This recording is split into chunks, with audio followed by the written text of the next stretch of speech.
ആദ്യം തന്നെ ഞാൻ എൻ്റെ പേര് പറയാം. എൻ്റെ പേര് ഖദീജ. മലപ്പുറത്താണ് വീട്. ജീവിതത്തിൽ കിട്ടേണ്ട പലതും കിട്ടാതെയായപ്പോൾ ഞാൻ അറിയാതെ ഒന്ന് ട്രാക്ക് മാറിപ്പോയി. അതിന് കാരണം പിന്നീട് നടന്ന കാര്യവുമാണ് ഞാനിവിടെ പറയാൻ പോകുന്നത്. 3 പെൺമക്കളുള്ള കുടുംബത്തിലെ മൂത്തവളാണ് ഞാൻ. ഡിഗ്രിക്ക് ചേർന്നതും നാട്ടിലെ ഒരു പ്രമുഖ ബ്രോക്കർ നല്ലൊരു കല്യാണാലോചനയുമായി എൻ്റെ വീട്ടിലേക്ക് വന്നു. പൂത്ത പണക്കാരനാണ്, കാറുണ്ട്, തോട്ടമുണ്ട് എന്നൊക്കെ പറഞ്ഞ് ആ ബ്രോക്കർ എൻ്റെ ഉപ്പയും ഉമ്മയും വീഴ്ത്തി. പക്ഷേ ബ്രോക്കർ പറഞ്ഞതെല്ലാം സത്യം തന്നെയായിരുന്നു. ഉപ്പാക്കും ഉമ്മാക്കും എന്നെ പറഞ്ഞയച്ചിട്ട് വേണം എൻ്റെ താഴെയുള്ളവരെ പറഞ്ഞഴക്കാൻ. അതുകൊണ്ട് തന്നെ കൂടുതലൊന്നും ആലോചിക്കാതെ എന്നെ പിടിച്ച് അങ്ങ് കെട്ടിച്ചു. ചെക്കൻ്റെ പേര് അഷ്റഫ്. കാണാനൊക്കെ അടിപൊളിയാ. കല്യാണം കഴിഞ്ഞ് മൂപ്പരുടെ കാര്യമൊക്കെ സാധിച്ച് 20-ാം ദിവസം മൂപ്പരങ്ങ് ഗൾഫിലേക്ക് ഓടി. ഇട്ടുമുടനുള്ള പൈസ ഉണ്ടെങ്കിലും ഇനിയും ഉണ്ടാക്കണമെന്ന ഒറ്റ ചിന്ത മാത്രമേ മൂപ്പർക്കുണ്ടായിരുന്നുള്ളൂ. പഴയ ഗൾഫുകാരൻ മൂസ ഹാജിക്കുള്ളതെല്ലാം ഈ ഒറ്റമോനുള്ളതാണെങ്കിലും മകൻ അഷ്റഫിന് അതൊന്നും പോരാ എന്നായിരുന്നു. ആ ഓട്ടത്തിനിടയ്ക്കിടയ്ക്ക് ഇവിടെ വന്ന് എനിക്ക് കൂട്ടിന് 2 പേരെ തന്നിട്ടും പോയി. മൂത്തവൻ ആദിൽ 10 വയസ്സ്, രണ്ടാമത്തവൻ ആസിഫ് 7 വയസ്സ്. ഞങ്ങൾ 3 പേരുമല്ലാതെ ആ വീട്ടിലുള്ളത് മൂപ്പരുടെ ഉപ്പ മൂസ ഹാജിയും ഉമ്മ ഹാമിന ഹാജിയുമായിരുന്നു. കാലങ്ങൾ കടന്നുപോയിക്കൊണ്ടിരുന്നു. 2 കുട്ടികളായ എന്നെ മൂപ്പർക്ക് ഒരു വിലയുമില്ലാതായി തുടങ്ങി. വർഷത്തിൽ 1-2 മാസം വരും. വന്നാലോ ഒന്നിനും ഒരു താല്പര്യവും ഇല്ല. എല്ലാത്തിനും ഞാൻ നിർബന്ധിക്കണം. നിർബന്ധിച്ചു വന്നാലോ ആർക്കു വേണ്ടി എന്തൊക്കെ ചെയ്തിട്ട് അങ്ങോട്ട് പോകും. എല്ലാം പുറത്തും സഹിച്ചും ഞാൻ എൻ്റെ ജീവിതം മുന്നോട്ട് തള്ളിക്കൊണ്ടുപോയി. മറ്റു പല ബന്ധങ്ങളും അവസരങ്ങളും എന്നെ തേടി വന്നെങ്കിലും കുടുംബവും കുട്ടികളെയും പ്രാർത്ഥനയുമായി ഞാൻ കഴിഞ്ഞു. ഒരു ദിവസം രാവിലെ മൂപ്പരുടെ ഉമ്മ വന്ന് എന്നോട് പറഞ്ഞു, "ഡി, ഞങ്ങൾ പോകാം, വാതിൽ അടച്ചേക്കെന്ന്." ഞാൻ നോക്കുമ്പോൾ ഉമ്മ പുതിയ പർദ്ദയെല്ലാം ധരിച്ചു നിൽക്കുന്നു. "എങ്ങോട്ടാ അമ്മ നിങ്ങൾ പോണത്?" ഞാൻ ഉമ്മയോട് ചോദിച്ചു. "ഞങ്ങൾ ചോര പരിശോധിക്കാൻ പോവാം, നീ വാതിലടച്ചേക്ക്. പിന്നെ ഞങ്ങൾ വരാൻ കുറച്ച് കഴിയും. ചിലപ്പോൾ ഗ്യാസ് വരാൻ സാധ്യതയുണ്ട്. ഉപ്പ റൂമിൽ ക്യാഷ് വെച്ചിട്ടുണ്ട്, വന്നാൽ അതെടുത്ത് കൊടുത്തേക്ക്." "അതിന് മാത്രം നിങ്ങൾ വൈകോ ഉമ്മ?" "അത് പിന്നെ ടെസ്റ്റ് ചെയ്തിട്ട് ഡോക്ടറെ കാണാനുള്ളതല്ലേ, അതൊക്കെ കഴിഞ്ഞ് വരുമ്പോൾ കുറച്ച് വൈകും. പിന്നെ പിള്ളേരെ പറഞ്ഞ് വിട്ട കഥകളെല്ലാം അടച്ചിരുന്നോളാം, മെല്ലെ കള്ളന്മാരും വരും." "ആ ഉമ്മ, ഞാൻ അടച്ചോളാം." "എന്നാ ഞാൻ പോവാ, വാതിലടച്ചേക്ക്." അതും പറഞ്ഞ് ഉമ്മ പുറത്തേക്കിറങ്ങി. ഞാൻ മുറ്റത്തേക്ക് നോക്കിയപ്പോൾ ഉപ്പ കൂട്ടുകാരൻ്റെ കാറുമായി ഉമ്മയെ കാത്ത് നിൽക്കുന്നു. പോർച്ചിൽ ഒരു കാറ് നിൽക്കുന്നുണ്ടെങ്കിലും ഉപ്പാക്കത് ഓടിക്കാൻ മടിയായതുകൊണ്ട് ഉപ്പ കൂട്ടുകാരനെയും കൂട്ടിയാണ് പോകുന്നത്. അവർ പോയതിനു ശേഷം ഞാൻ കിച്ചണിലേക്ക് പോയി. കുട്ടികൾക്ക് സ്കൂളിൽ പോകാനുള്ളതുകൊണ്ട് ചോറും കറിയും ഉണ്ടാക്കാൻ ഞാൻ ആരംഭിച്ചു. പെട്ടെന്ന് കോളിംഗ് ബെൽ ആരോ അടിച്ചു. ഗ്യാസ് കൊണ്ടുവന്നതായിരിക്കുമെന്ന് കരുതി ഞാൻ വേഗം ക്യാഷ് എടുത്ത് സിറ്റ് ഔട്ടിലേക്ക് ഓടി. ഞാൻ ചെന്ന് നോക്കുമ്പോൾ ഒരു ഓട്ടോക്കാരൻ കയ്യിൽ ഒരു പൊതിയുമായി നിൽക്കുന്നു. "ഉപ്പ എവിടെ മോളെ?" എന്നെ കണ്ട ഓട്ടോക്കാരൻ എന്നോട് ചോദിച്ചു. "ഉപ്പയും ഉമ്മയും ഇവിടെ ഇല്ല, ഹോസ്പിറ്റലിൽ പോയതാ.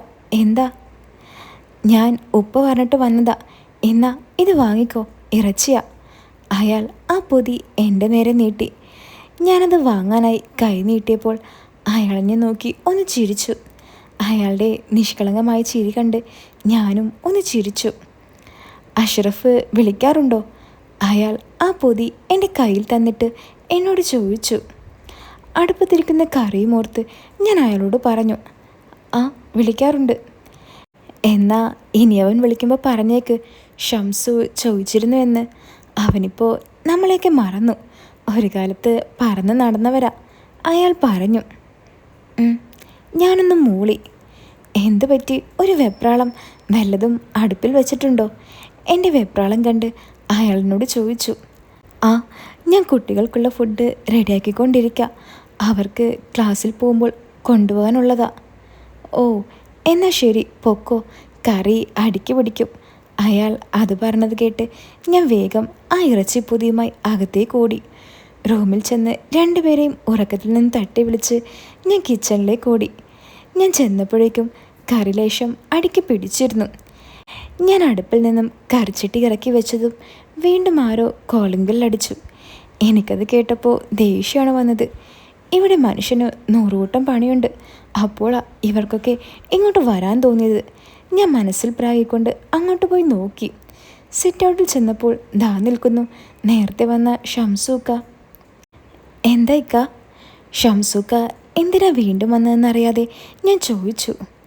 മോളെ, ഞാൻ അങ്ങോട്ട് ഇറങ്ങിയപ്പോൾ ഗ്യാസ് വണ്ടി ഇങ്ങോട്ട് വരുന്നുണ്ട്. ഇവിടെ മോള് ഒറ്റയ്ക്കല്ലേ ഉള്ളൂ. മോൾക്കൊരു ധൈര്യത്തിന് ഞാൻ ഇങ്ങോട്ട് വന്നതാ. ഏയ്, അത് കുഴപ്പമില്ല. അവരത് ഇറക്കി പൊക്കോളും. ഉപ്പയ്ക്ക് പരിചയമുള്ള ആളാ. ആര്? അബ്ബാസോ? അവനിപ്പോൾ പുതിയതായി കയറിയതാണല്ലോ ഈ വണ്ടിയിൽ. നിങ്ങൾക്കറിയോ അവനെ? അത് അറിയില്ല. മുൻപ് 2 ചെക്കന്മാരാ വന്നത്. അവർ തന്നെ അകത്തുകൊണ്ടെന്ന് വെക്കാറുമുണ്ട്. ഉപ്പാക്ക് അവരെ നല്ലപോലെ അറിയാം. ഓ, അവരോ? അവരിപ്പോൾ ഇല്ല മോളെ. അവർക്ക് പകരമാ നമ്മുടെ അബ്ബാസ് കയറിയിരിക്കുന്നത്. അബ്ബാസിന് വണ്ടി ഓടിക്കാനും ഗ്യാസ് ഇറക്കാനും അറിയാം. പായൻ്റെ കരുത്ത് വല്ലാത്തൊരു കരുത്ത് തന്നെയാ. എവിടെയുള്ള ആളയാൾ? ഞാൻ ചോദിച്ചു. അതിവിടെ ടൗണിൽ വാടകയ്ക്ക് താമസിക്കുന്നതാ. മുൻപ് ഓട്ടോ ഡ്രൈവറായിരുന്നു. അന്നുള്ള പരിചയം എനിക്കവനെ. ആള് കുറച്ച് മോശമാ. അതാ മോൾക്ക് കൂട്ടിന് ഞാൻ വന്നത്. ഉമ്മച്ചി, എൻ്റെ പാൻ്റ് എവിടെ? ഞങ്ങൾ സംസാരിച്ചുകൊണ്ട് നിൽക്കുമ്പോൾ മൂത്തവൻ വന്ന് എന്നോട് ചോദിച്ചു. ഡാ, പുറത്ത് വിരിച്ചിട്ടിട്ടുണ്ട്, പോയി എടുത്തിട്ട് വാ. ഞാൻ അവനോട് പറഞ്ഞു. അവനത് കേട്ട് അങ്ങോട്ടേക്ക് പോയി. അത് സാരമില്ല, ഇക്ക പൊക്കോളൂ. ഇവിടെ കുട്ടികളൊക്കെ ഉണ്ടല്ലോ, ഞാൻ പറഞ്ഞു. വേണ്ട മോളെ, അവൻ വന്ന് പൊക്കോട്ടെ, എന്നിട്ടേ ഞാൻ പോകുന്നുള്ളൂ. എനിക്കവനെ അത്രയ്ക്ക് വിശ്വാസമില്ല. എന്നാ ഇക്ക ഇങ്ങോട്ട് കയറി ഇരിക്ക്. ഞാൻ പോയി കുട്ടികൾ സ്കൂളിൽ പോകാനുള്ളതൊക്കെ എടുത്തു കൊടുക്കട്ടെ. ഞാൻ അതും പറഞ്ഞു കുട്ടികൾക്കുള്ള ഫുഡെല്ലാം എടുത്തു കൊടുത്തു. അയാൾക്ക് ഒരു ഗ്ലാസ് ചായയുമായി വീണ്ടും സിറ്റ് ഔട്ടിലേക്ക് പോയി. ഞാൻ ചെന്നപ്പോൾ ഫോണിൽ എന്തോ കാണുമായിരുന്ന അയാൾ എന്നെ കണ്ട ഉടൻ അയാൾ ഫോൺ ലോക്ക് ചെയ്ത് പോക്കറ്റിലേക്ക് വെച്ചു. ചായ കൊടുത്ത് ഞാൻ കുട്ടികളെ ഒരുക്കാനായി വീണ്ടും അകത്തേക്ക് പോയി. ഞാൻ അകത്തേക്ക് പോകുമ്പോൾ വെറുതെ ഒന്ന് അയാൾ തിരിഞ്ഞു നോക്കി. അയാളപ്പോൾ ഞാൻ പോകുന്നത് നോക്കിയിരിക്കുകയാണ്. അത് കണ്ടപ്പോൾ എനിക്കെന്തോ പോലെയായി. ഇങ്ങനെയുള്ള ഒരുത്തനെയാണോ ഞാൻ ചായയും കൊടുത്ത് വീട്ടിൽ കയറ്റി ഇരുത്തിയിരിക്കുന്നത്? എനിക്കത് ഓർത്ത് ആകെ വിഷമം തോന്നി. കുട്ടികൾ പോയാൽ ഞാൻ ഒറ്റയ്ക്കാവുമല്ലോ. ഇയാളെ എങ്ങനെയെങ്കിലും പറഞ്ഞു വിടണം എന്നായി എൻ്റെ ചിന്ത. പെട്ടെന്ന് വീടിൻ്റെ മുന്നിൽ നിന്നും ഗ്യാസ് വണ്ടിയുടെ കുലുക്കം ഞാൻ കേട്ടു. ഗ്യാസ് വന്നെന്ന് മനസ്സിലാക്കി ഞാൻ ക്യാഷ് എടുത്തുകൊണ്ട് വീണ്ടും പുറത്തേക്കോടി. കാക്ക എന്നെ വിളിയുമായി ഗേറ്റും തുറന്ന് ഒരുരുക്കു ശരീരവുമായി ഒരാൾ മുറ്റത്തേക്ക് കടന്നു വന്നു. നീ എന്താ ഇവിടെ? അയാളെ കണ്ട് ഗ്യാസ് കൊണ്ടുവന്ന അബ്ബാസിക്ക അയാളോട് ചോദിച്ചു. ഞാൻ കാക്കയെ ഒന്ന് കാണാൻ വന്നതാ. എന്നിട്ട് കാക്ക എവിടെ? കാക്ക ഇവിടെ ഇല്ല. ഞാൻ വിളിച്ചപ്പോൾ ഇപ്പോൾ വരാമെന്നും പറഞ്ഞു. അയാൾ അത് പറഞ്ഞത് കേട്ട് അബ്ബാസിക്ക എന്തോ സംശയമുഖത്തോടെ ഒന്ന് ചൂളി നോക്കി. മോളെ, കാലിക്കുറ്റി എവിടെ? സിറ്റ് ഔട്ടിൽ വാതിലിന് പിറകിലായി നിന്ന് എന്നോട് അബ്ബാസിക്ക ചോദിച്ചു. പുറകില, ഞാൻ പറഞ്ഞു. അത് കേട്ട് അബ്ബാസിക്ക വീടിൻ്റെ പുറകിലേക്ക് പോയി. ഞാൻ വീടിൻ്റെ അകത്തൂടെ പുറകിലേക്ക് നടന്നു. ആ സമയം അയാൾ ന്യൂസ് പേപ്പറും നോക്കി ചായയും കുടിച്ചിരുന്നു. എവിടെ മോളെ കുറ്റി? പിറകിലെത്തിയ അബ്ബാസിക്ക എന്നോട് ചോദിച്ചു. ഇവിടെ വടക്കേരിയിലാണിക്ക. ഇക്ക ഒന്ന് എടുക്കുമോ? എനിക്ക് അത് പൊങ്ങില്ല, ഞാൻ പറഞ്ഞു. മോളെ, ഞാൻ അകത്തേക്ക് കയറണോ? ഉപ്പ ഇവിടെ ഇല്ലാത്തതല്ലേ? ഉപ്പ മാത്രമല്ല, ഉമ്മയുമില്ല. ഞാനും കുട്ടികളും മാത്രമേ ഉള്ളൂ, ഞാൻ പറഞ്ഞു. ഉമ്മയും ഇവിടെ ഇല്ലേ? പിന്നെ എന്തിനാ ആ ലവലാതി അകത്ത് കയറ്റിയിരുത്തിയിരിക്കുന്നത്? അതിക്ക ഞാനായിട്ട് കയറ്റിയതല്ല, അയാൾ കയറിയിരുന്നതാ. ആ, അവൻ കയറിയിരിക്കും. അവനാൾ തരികിടയാ. അല്ല, അവൻ എന്തും പറഞ്ഞാ ഇവിടെ വന്നത്? അത് ഇറച്ചി കൊണ്ട് തരാൻ വന്നതാ, ഉപ്പ പറഞ്ഞിട്ടാണെന്നും പറഞ്ഞു. എന്നിട്ട് ഇറച്ചി തന്നില്ലേ? പിന്നെ ആരെ നോക്കിയാ അവനിവിടെ ഇരിക്കുന്നത്? അത് പിന്നെ. എന്താ മോളെ, എന്താ നീ വിളിക്കുന്നത്? ഏയ്, ഒന്നുമില്ല. അയാൾ ചുമ്മാ കയറിയിരുന്നതാ. ഉമ്മച്ചി, ഞങ്ങൾ പോട്ടെ? കുട്ടികൾ സ്കൂളിൽ പോകാൻ ഒരുങ്ങി വന്ന് എന്നോട് ചോദിച്ചു. ആ, പൊക്കോ. പിന്നെ അവൻ്റെ കൈ പിടിച്ചോളണം. ബസ്സിൽ അവൻ കയറിയിട്ട് നീ കയറിയാൽ മതി, ഞാൻ കുട്ടികളോട് പറഞ്ഞു. മക്കള് എത്രയിലാ പഠിക്കുന്നത്? മൂത്തവനോട് അബ്ബാസിക്ക ചോദിച്ചു. അവ രണ്ടുപേരും അബ്ബാസിക്കയോട് ചിരിച്ചുകൊണ്ട് മറുപടി പറഞ്ഞു. നന്നായി പഠിക്കണം കേട്ടോ, അബ്ബാസിക്ക മൂത്തവൻ്റെ തലയിൽ തലോടി പറഞ്ഞു. എവിടെ പഠിക്കാൻ, കളിക്കാനാ രണ്ടുപേരും ഈ ഒരുങ്ങിപ്പോകുന്നത്. അതും പറഞ്ഞ് ഞാൻ കുട്ടികളെ യാത്ര അയച്ചു. അല്ല മോളെ, എന്താ പ്രശ്നം? അവൻ എന്തും പറഞ്ഞാൽ എവിടെ കയറി ഇരിക്കുന്നത്? ഉപ്പ അവനോട് ഇവിടെ കാത്തിരിക്കാൻ വല്ലതും പറഞ്ഞിട്ടുണ്ടോ? ഏയ്, ഉപ്പ അതൊന്നും പറഞ്ഞിട്ടില്ല. പിന്നെ എന്തിനാ അവൻ അകത്തേറിയിരിക്കുന്നത്? പറ. അതിക്ക അയാൾ വന്ന് പറഞ്ഞു ഗ്യാസിലോട് വരുന്നുണ്ടെന്ന്, ഏതോ ഒരു വൃത്തികെട്ടവനെ കൊണ്ടുവരുന്നതെന്ന്. അയാൾക്ക് അറിയാമെന്നും മോൾ ഒറ്റയ്ക്കല്ലേ ഉള്ളൂ, മോൾക്കൊരു ധൈര്യത്തിന് ഞാനിവിടെ നിൽക്കാമെന്നും പറഞ്ഞ് നിൽക്കുക. കള്ളപ്പന്നി, അവൻ അങ്ങനെ പറഞ്ഞു. ഞാനല്ല വൃത്തികെട്ടവൻ, അവനാണ്. അവനും ഫ്രണ്ട്സും ചെയ്തു കൂട്ടുന്നതൊന്നും എന്നെക്കൊണ്ട് പറയിപ്പിക്കണ്ട. മോൾ എന്തിനാ അവന് ചായ കൊടുക്കാൻ പോയത്? അത് പിന്നെ അഷ്റഫിക്കയുടെ കൂട്ടുകാരനാണെന്നും പറഞ്ഞു. പിന്നെ ഒരാൾ വീട്ടിൽ വന്നാൽ എന്തെങ്കിലുമൊക്കെ കൊടുക്കണ്ടേ? അതൊക്കെ കൊടുക്കണം, പക്ഷെ ഇവന് കൊടുക്കരുത്. നാട്ടിലെ ഒരു പെണ്ണുങ്ങളെയും വെറുതെ വിടാത്ത കാട്ടാളന്മാരാണിവർ. എവിടെയോ കുറ്റി, ഇങ്ങോട്ട് കാട്ടിക്കേ, ഞാനിപ്പോൾ അവനെ ഓടിച്ചോളാം. ഇക്ക വടക്കേറിലോട്ട് കയറി കുറ്റിയും എടുത്തുകൊണ്ട് നേരെ അയാളുടെ അടുത്തേക്ക് ചെന്നു. ഞാനും അകത്തൂടെ സിറ്റ് ഔട്ടിലേക്ക് ഓടിച്ചെന്നു. ചായ കുടിച്ച് കഴിഞ്ഞോ? അബ്ബാസിക്ക അയാളോട് ചോദിച്ചു. ആ, കഴിഞ്ഞു. എന്താ കുറ്റി പൊങ്ങുന്നില്ലേ? കുറേ നേരമായല്ലോ അങ്ങോട്ട് പോയിട്ട്, അയാൾ അബ്ബാസിക്കയോട് ചോദിച്ചു. അതൊക്കെ ഞാൻ പൊക്കിക്കോളാം. അല്ല, അതവിടെ നിൽക്കട്ടെ, നീ ഇവിടെ ആരെ കാത്തിരിക്കുക? ചായ കുടിച്ചു കഴിഞ്ഞെങ്കിൽ വീട്ടിൽ പൊക്കോ. അത് പോകണോ വേണ്ടയോ എന്ന് ഞാൻ തീരുമാനിച്ചോളാം. ഇക്ക വന്ന് ജോലി ചെയ്യാൻ നോക്ക്. നിന്റെ ഉദ്ദേശം എനിക്കറിയാം, അതിവിടെ ഇറക്കാൻ നോക്കണ്ട, മര്യാദക്ക് പൊക്കോ, അബ്ബാസിക്ക പറഞ്ഞു. ഇക്കയെ എനിക്കും അറിയാം, ഇതെൻ്റെ കൂട്ടുകാരൻ്റെ വീടാ. ഞാൻ എപ്പോൾ പോകണമെന്ന് ഞാൻ തീരുമാനിച്ചോളാം.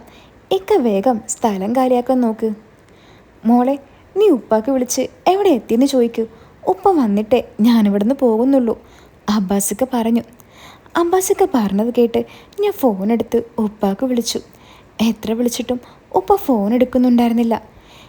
ഇക്ക, ഉപ്പ ഫോൺ എടുക്കുന്നില്ല, ഞാൻ പറഞ്ഞു. നീ ആ നമ്പർ ഇങ്ങതാ, ഞാൻ വിളിച്ചു നോക്കട്ടെ. ഞാൻ നമ്പർ അബ്ബാസിക്ക് പറഞ്ഞു കൊടുത്തു. ഉപ്പ എടുക്കുമെന്ന് തോന്നുന്നില്ല, ചിലപ്പോൾ ഡോക്ടറുടെ അടുത്തായിരിക്കും. ഗ്യാസ് ഇറക്കാൻ വന്നതാണെങ്കിൽ അത് ഇറക്കിയിട്ട് പോകണം, അല്ലാതെ വീട്ടിലെ കാരണവരാകാൻ നോക്കണ്ട, ഷംസൂക്ക അയാളോട് പറഞ്ഞു. അത് കേട്ട് അബ്ബാസിക്കയ്ക്ക് ദേഷ്യം കയറി അങ്ങോട്ടും ഇങ്ങോട്ടും ഓരോന്ന് പറയാൻ തുടങ്ങി. ഞാനാവട്ടെ ഇവരിൽ ആരാണ് യഥാർത്ഥത്തിൽ നല്ലയാളെന്ന സംശയത്തോടെ അവരെ രണ്ടുപേരെയും നോക്കി നിന്നു. പെട്ടെന്ന് അബ്ബാസിക്ക ഫോണെടുത്ത് ഫോണിൽ ആരോ വിളിക്കാൻ തുടങ്ങി. നിന്റെ കയ്യിലുണ്ടെന്ന് എനിക്കറിയാം, നീ അതിങ്ങോട്ട് അഴക്ക്, അബ്ബാസിക്ക ദേഷ്യത്തോടെ ഫോണിൽ ആരോടോ പറയുന്നുണ്ടായിരുന്നു. ഇത് കണ്ട ഷംസു മുറ്റത്തേക്കിറങ്ങി മുറ്റത്തുണ്ടായിരുന്ന മാവിൽ നിന്നും ഒരു പച്ചമാങ്ങ പറിച്ച് തിന്നുകൊണ്ടിരുന്നു. മാങ്ങ കടിക്കുന്നതിനിടയ്ക്ക് എന്നെ നോക്കുന്നുമുണ്ടായിരുന്നു. എന്നാ നീ അവനോട് പറ, എനിക്കത് അയച്ചു തരാൻ, അബ്ബാസിക്ക ഫോണിൽ അയാളോട് കത്തുന്നുണ്ടായിരുന്നു. എന്താണെന്നും ഏതാണെന്നും എനിക്കൊരു ഐഡിയയും കിട്ടിയില്ല. ഇവരുടെ വഴക്കിനിടയിൽ നിന്നും എനിക്ക് അകത്തേക്ക് പോകാനും പറ്റുന്നുണ്ടായിരുന്നില്ല. അബ്ബാസിക്ക കോൾ കട്ട് ചെയ്ത് ഫോൺ ഇടയ്ക്കിടയ്ക്ക് നോക്കുന്നുണ്ടായിരുന്നു. പെട്ടെന്ന് അബ്ബാസിക്കയുടെ ഫോണിലേക്ക് ഒരു മെസ്സേജ് വരുന്ന സൗണ്ട് കേട്ടു. മെസ്സേജ് വന്ന ഉടനെ അബ്ബാസിക്ക വാട്സപ്പ് തുറന്ന് എന്തോ ഡൗൺലോഡ് ചെയ്യുന്നത് ഞാൻ കണ്ടു. ഡൗൺലോഡ് ആയതും അബ്ബാസിക്ക ആ ഫോണുമായി എൻ്റെ അടുത്തേക്ക് ഓടി വന്നു. എന്താണെന്നറിയാതെ ഞാൻ ആ ഫോണിലേക്ക് നോക്കി. അപ്പോഴും ഷംസ് അവിടെ മാങ്ങയും തിന്നുകൊണ്ട് നിൽക്കുമായിരുന്നു. ദാ നോക്ക്, ഇവൻ്റെ തെണ്ടിത്തരം നോക്ക്. അബ്ബാസിക്ക എനിക്കൊരു വീഡിയോ ഓണാക്കി എൻ്റെ കയ്യിലിട്ട് ഇക്കടെ ഫോൺ വെച്ച് തന്നു. ഞാൻ നോക്കുമ്പോൾ ആ വീഡിയോയിൽ ഷംസുവും വേറെ 2 പേരും ഒരു റൂമിൽ 2 സ്ത്രീകളുമായി ഡാൻസ് കളിക്കുന്നു. ആ സ്ത്രീകളെ കണ്ടാലേ അറിയാം എന്താണ് അവരുടെ പണിയെന്ന്. പിന്നെ ആ റൂമും അത് കണ്ടാലേ അറിയാം ഏതോ വലിയ 5 സ്റ്റാർ ഹോട്ടലാണെന്ന്. കാര്യപരിപാടിയെല്ലാം കഴിഞ്ഞ് ആഘോഷിക്കുന്ന പോലെ എനിക്ക് ആ വീഡിയോ കണ്ടപ്പോൾ തോന്നി. ഞാൻ അത് കണ്ട് പുച്ഛത്തോടെ ഷംസുവിനെ ഒന്ന് നോക്കി ഫോൺ അബ്ബാസിക്ക് കൊടുക്കാൻ വേണ്ടി നീട്ടിയപ്പോൾ എൻ്റെ കണ്ണൊന്നുകൂടി ആ വീഡിയോയിലേക്ക് പോയി. ആ മൂന്നാമതൊരുത്തൻ ആ വീഡിയോ എടുക്കുന്നതിനിടയിൽ ക്യാമറ ബെഡിലേക്കൊന്ന് പോയി. ബെഡിൽ ആരുടെ കാല് കാണുന്ന പോലെ എനിക്ക് തോന്നി. ഞാൻ ഫോൺ കൊടുക്കാതെ വീണ്ടും ആ വീഡിയോയിലേക്ക് ശ്രദ്ധിച്ചു. തെണ്ടികൾ 3 പേരല്ല, ഇനിയും ആളുണ്ട്. ഞാൻ അബ്ബാസിക്കയോട് പറഞ്ഞ് ആ 3ാമത്തെ ആളെ കാണാൻ വേണ്ടി വീഡിയോ ഓഫാക്കാതെ നോക്കി നിന്നു. അതാരെങ്കിലും ആട്ടെ മോളെ ആ ഫോണിങ് തന്നെ. അബ്ബാസിക്ക എൻ്റെ കയ്യിൽ നിന്നും ഫോൺ വാങ്ങാൻ ശ്രമിച്ചു. ഇല്ല, ഞാൻ അവനെന്ന് നോക്കട്ടെ, നമുക്കറിയാവുന്നവൻ ആരെങ്കിലും ആണോ എന്ന് അറിയണ്ടേ, ഞാൻ പറഞ്ഞു. അത് ആരെങ്കിലും ആയിരിക്കും മോൾക്ക് ഇവൻ്റെ സ്വഭാവം മനസ്സിലായില്ലേ, അത് മതി. ഇനി ഫോൺ ഇങ്ങോട്ട് താ. ഒരു മിനിറ്റ്, ഞാൻ ആ തിരുമോന്ത ഒന്ന് കാണട്ടെ. അതിലവൻ്റെ മുഖമൊന്നും കാണുന്നില്ല. ഇവനെ പോലെ ഏതോ ഒരുത്തനാവൻ. 30 സെക്കൻഡുള്ള വീഡിയോ ഞാൻ മുഴുവൻ കണ്ടു. പക്ഷേ ആ ബെഡിലുള്ള ആളുടെ ഫേസ് എനിക്ക് കാണാൻ പറ്റില്ല. ആരെങ്കിലും ആകട്ടെ എന്ന് കരുതി ഞാൻ ആ ഫോൺ തിരിച്ചു കൊടുത്തു. കണ്ടില്ലേ നീ ഇവൻ്റെ കോണം? ഇങ്ങനെ പല വേണ്ടാത്ത പരിപാടിയും ഒപ്പിച്ച് നടക്കുന്നവനാ. ഇവൻ്റെ ഒരു ചേട്ടനുണ്ട്, ഞാൻ അവനെ ഒന്ന് വിളിക്കട്ടെ. അബ്ബാസിക്ക അതും പറഞ്ഞ് ഫോണെടുത്ത് നെക്കാൻ തുടങ്ങി. ഷംസു അത് കണ്ട് കഴിച്ചുകൊണ്ടിരുന്ന മാങ്ങ അവിടെ എറിഞ്ഞ് വേഗം ഓട്ടോ എടുത്തു പോയി. അത് കണ്ട് അബ്ബാസിക്ക ആ കോൾ ചെയ്തില്ല. മോളെ, ഇവനെയൊന്നും ഇനി ഇങ്ങോട്ട് അടുപ്പിക്കരുത്. അതിന് ഞാനല്ലേ ഇക്ക, ഉപ്പ പറഞ്ഞിട്ടാ അയാൾ വന്നത്. ഞാനിതൊന്ന് വെച്ചിട്ട് ഫുൾ കുറ്റി എടുത്തിട്ട് വരാം. മോൾ ആ ബുക്കും പൈസയും ഇങ്ങോട്ട് എടുത്തോ. അതും പറഞ്ഞ് ഇക്ക കാലിക്കുറ്റിയുമായി റോഡിലേക്ക് നടന്നു. നല്ല പൗരുഷമുള്ള ഇക്ക, നല്ല തടിയും നല്ല മര്യാദയും എന്നെ ഇക്കയിലേക്ക് കൂടുതൽ ആകർഷിപ്പിച്ചു. ഇനി ഇക്കയെപ്പറ്റി ആ ഷംസ് പറഞ്ഞതെല്ലാം ശരിയായിരിക്കുമോ? ഏയ്, അങ്ങനെയൊന്നുമില്ല. അയാൾ ചുമ്മാ ഇവിടെ കയറിക്കൂടാൻ പറഞ്ഞതായിരിക്കും. മോളെ, ഇതകത്തേക്കാണോ വെക്കേണ്ടത്? ഫുൾ കുറ്റി തോളിൽ വെച്ചുകൊണ്ട് അബ്ബാസിക്ക വന്നു.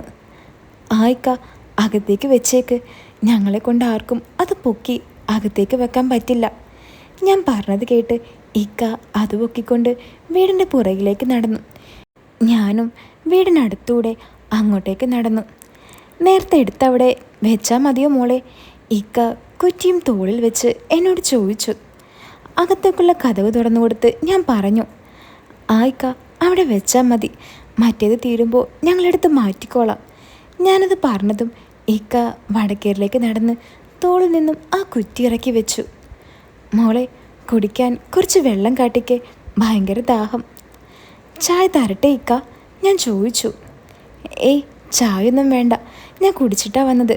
കുറച്ച് വെള്ളം മതി, ഭയങ്കര ക്ഷീണം, വയസ്സായില്ലേ അതാ. ആർക്ക്? ഇക്കാക്കോ? കണ്ടാൽ പറയില്ലല്ലോ വയസ്സായെന്ന്. ഞാൻ പറഞ്ഞു. അത് പറയില്ല മോളെ, കാരണം അധ്വാനത്തിൻ്റെ തെളിവാ ഈ കാണുന്ന ശരീരമെല്ലാം.